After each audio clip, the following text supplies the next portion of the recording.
Alright guys, going right into it, I'm going to be covering my encounters thus far in Radical Red. As per a suggestion that one of my friends gave to me, I'm going to be covering all of the encounters I've gotten since the previous boss fight in every single boss fight video, so as to connect the runs together a bit more. So starting off, I picked Turtwig as my starter. So as you can see here, it says Route 201. I picked it as my starter. Then, when I got to Rowan's lab, I picked Chimchar in Twin Leaf Town, as they're two different areas. As you can see here, it's Sanjam. Sorry, my apologies.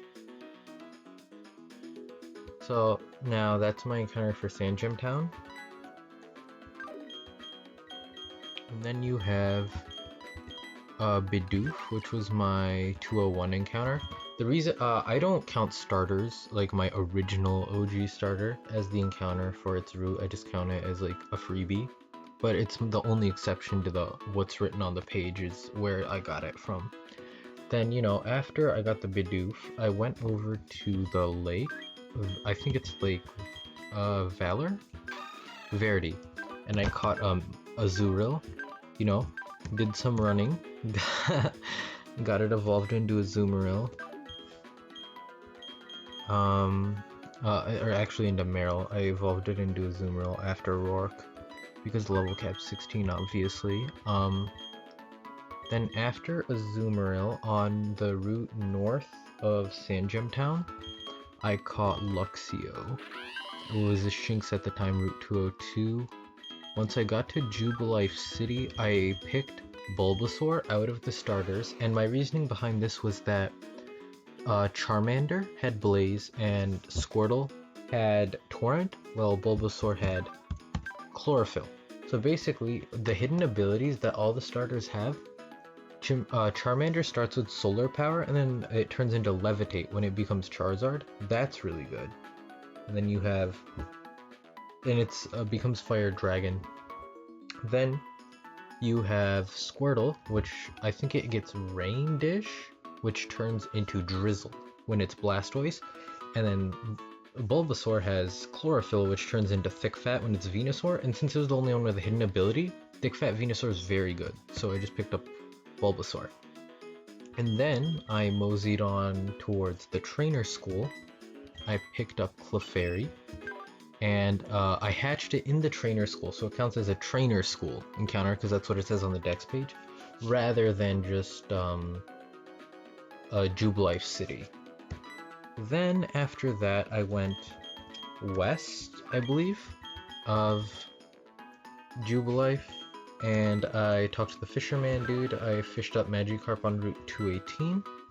Then I ran down back to Sanjam Town, and I got Krabby on 219, which is south of Sanjam.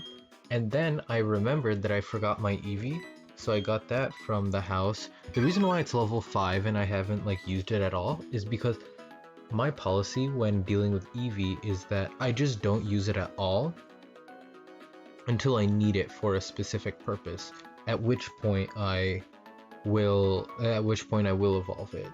Like if I'm at a battle where it's if I don't get an Umbreon or Glaceon or an Espeon here or something, I am going to be in huge trouble. That's the point at which I get it.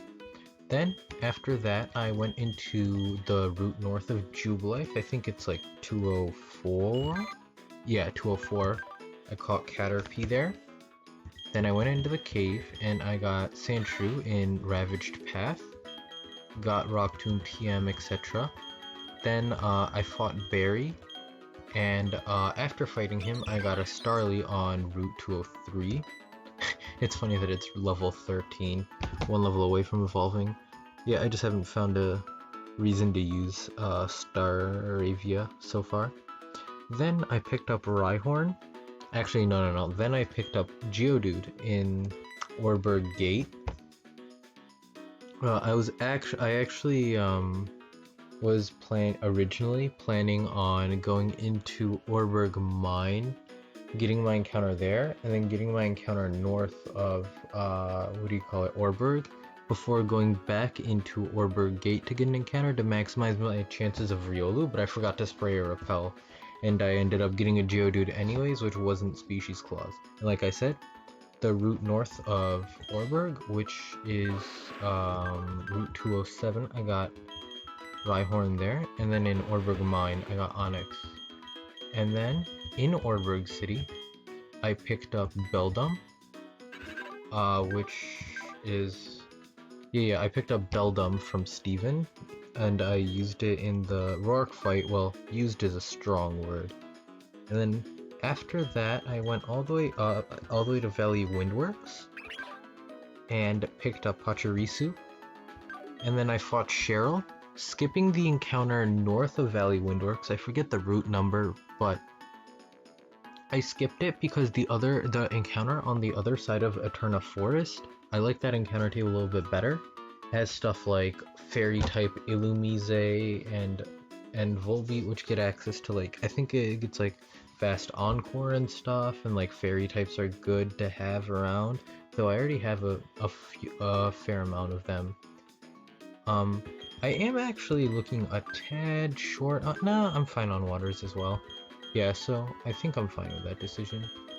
I can reevaluate it once I go through Eternal Forest and get my encounter there, as well as the old chateau. Anyways, that's a summary of all of my encounters so far. I hope you guys enjoyed and have a wonderful day.